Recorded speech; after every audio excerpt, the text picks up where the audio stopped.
Okay, now let me tell you the whole story here. And I think it's important for people to know this. I think it's important for people to hear this. I think that if someone hears this, then they may not take their own life. Several years ago, my sister was in a relationship with a man, and he loved her. He loved her. He was in love with her. He was infatuated with her. He was very, very nice. Very, very nice guy. I liked him, and he was really nice. And anyway, I seen a video on how to do this, and it says look at the lens, but this lens is about that big. So if you see my eyes wandering, I'm not lying. I just can't look into that thing that small. So anyway, he loved her, and she broke up with him one day, and he was a teacher at the college. He was a softball teacher at the high school, and he went home and he shot himself in the head and he killed himself. My sister felt responsible for that, and it really, really did her in, man. When he shot himself that day, he killed her too. He took her life from her too. Like nothing I've ever seen. My sister was #1 in everything. We're talking honor roll all through school. She was a school teacher, man. She was everything. She could do anything. She was #1. Every 6 weeks she was honor roll. She was honor roll in college. She was a school teacher. She just got her principalship. She was going to be a principal at school. I could never even come close to what she was able to do. So, and then she was hurting, man. She was hurting and the guy's family started blaming her and started coming at her, saying things to her and hurting her. And man, if you just knew her, you'd never say those things to her. You just don't know. We're talking somebody that loves their kids and has done everything for their kids, and good wife, and then so she didn't want to hurt no more. She was dying. She was dying inside, all the time. And I know what that's like, because see, I was dying inside too. And so she tried to fix it any way she could, and she was hurting. Now me, see, I always chose drugs. Well, no, I didn't. I chose alcohol too. But everything that changed the way I felt, I took it and I got addicted to it. Everything. Till it destroyed me. Well, she followed me then. She started drinking, and she started drinking hard, and I don't think she caught more than a day or two sober breath after he died. She tried to stop so many times. She went to every rehab you could think of, passages in California, everything that said they had a cure, somebody can fix her. She went, and she could not even get the first step, because she did not stop hurting. She could not stop hurting, and I know because I just seen her for the last time, and she's laying there and they're brushing her teeth for her, and she looks like a shell of what she was. She a beautiful person. Her name is Penny Milam, and she's there's a lot of school teachers, and everybody loves her. And John loved her too. You got to think, if he loved her,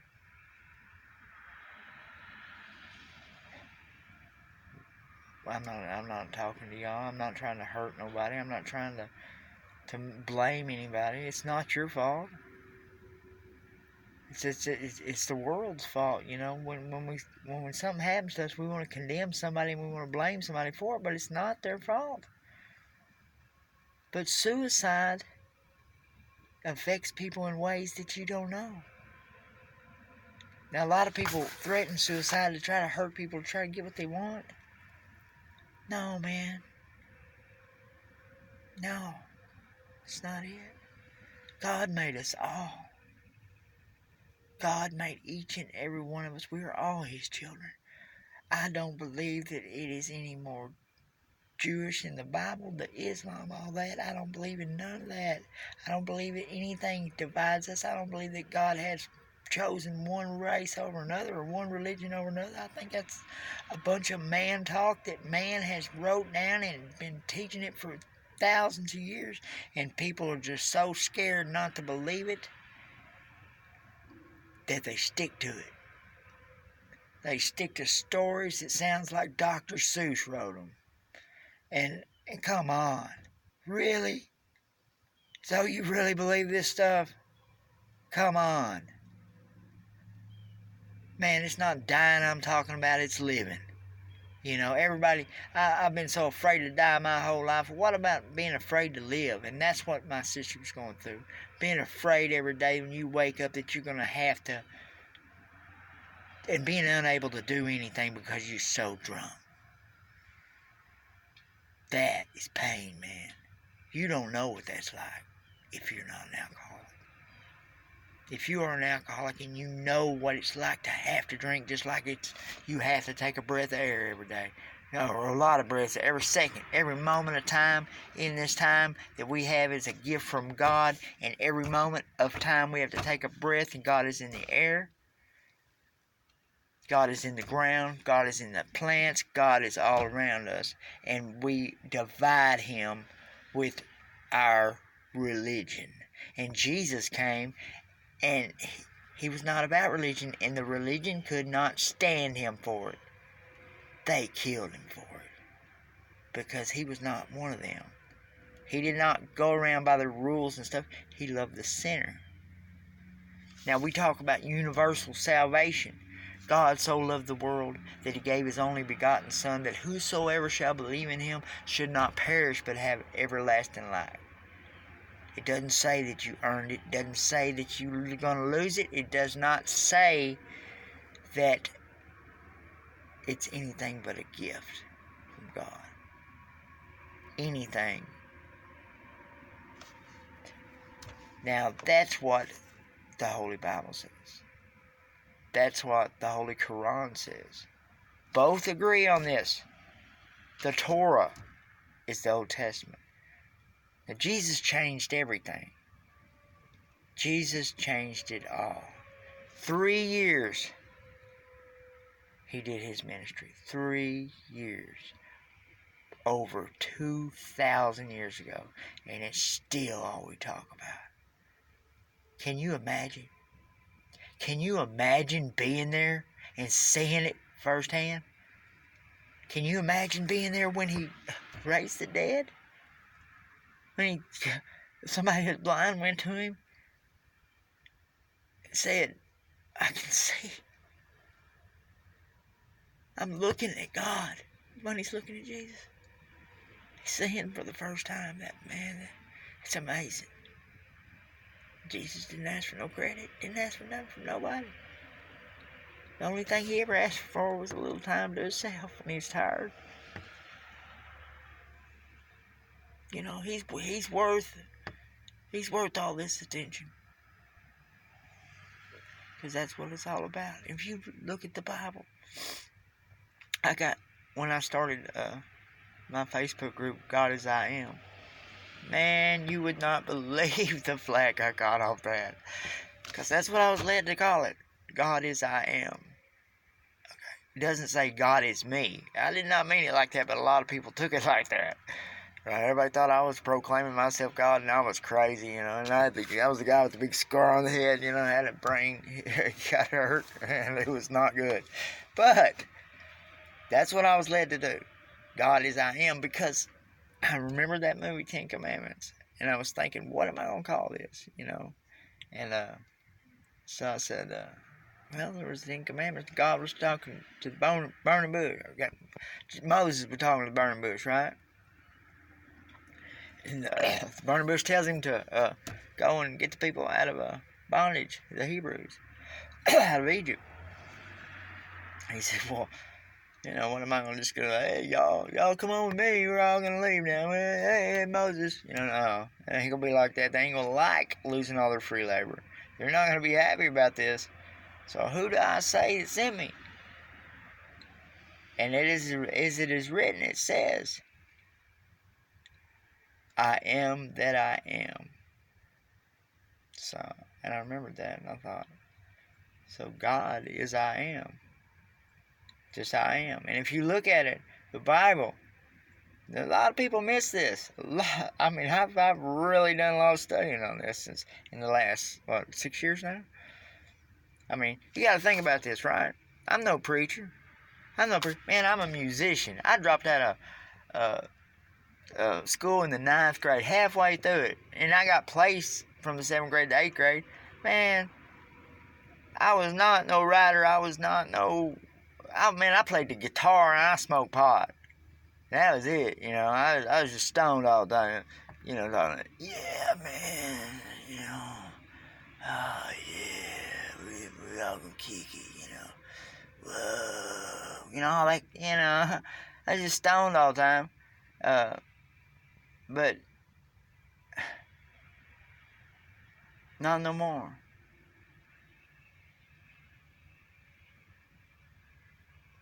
It's strange because I'm here at this nursing home, and I'm walking in there, right? And I see people that live there. And see, what you don't understand is, see, I was supposed to be living there too. I was laying in a bed. They said I would never get out of bed. If I was going to be anything, I would be a vegetable. I had a acute level 1 trauma, subdural hematoma, brain bleed, 3 torn veins in my brain. My brain was flooded with blood. My brain was drowning in blood. Alright, so they took off my skull. And they I don't know, they put some kind of sheet in my belly. I was laying there and I didn't know what was going on. All I knew is I had a hell of a headache. So anyway, and what I've heard is what I've been told. I mean, I wasn't there, I wasn't there, And they said that I'd never have any kind of normal life or anything. I'd never be able to do anything. I'd be just like, crapping on myself, pissing my pants, doing all that. And God had other plans. God had other plans for me, baby. And He implemented them with me. Man, I have seen miracles. Not that only that I am a miracle, I have seen miracles. I have seen things that you would not believe, and I have prayed and seen it right then like you would not believe. Once, I went to see a friend of mine. He was in a coma at the hospital. His name was Bruce. And I prayed over him. He was laying there in a coma, man. And he jumped up like he just got struck by lightning and it woke him up. And I just, praise Jesus, went crazy. Everybody thought I was crazy, but no. You just don't know. You don't know what I've seen. One time, this is even more profound than that. One time we pulled up to a house. And my lady's brother was there. And we walked in and he was dead. I mean, he was dead. This man was dead. His name was Roger Banks. He was blue. I mean, there was no life in him whatsoever. And we grabbed him, me and Tony Simmons, we grabbed him and we started doing CPR on him, and the ambulance took forever to get there. Forever. He did not breathe once. He did not grasp any of the breath. That breath that I breathed into him, nothing. All I heard was in his lungs. He was dead. I prayed over him, and I was so tired from giving him CPR, I didn't know what to do. I cried out to God, and I said, God, help me. I said, I can't do this no more. Ambulance came, and they took him. He came back to life. Now, I don't claim credit for that because it was not me.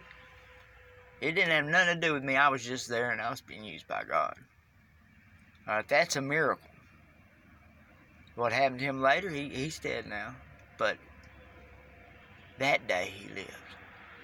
Now, another time, now I'm not bragging on me. I did not do these things. How could I do these things, right? I don't have that power. One time we was going to see my son. He'd been in trouble in Corsicana.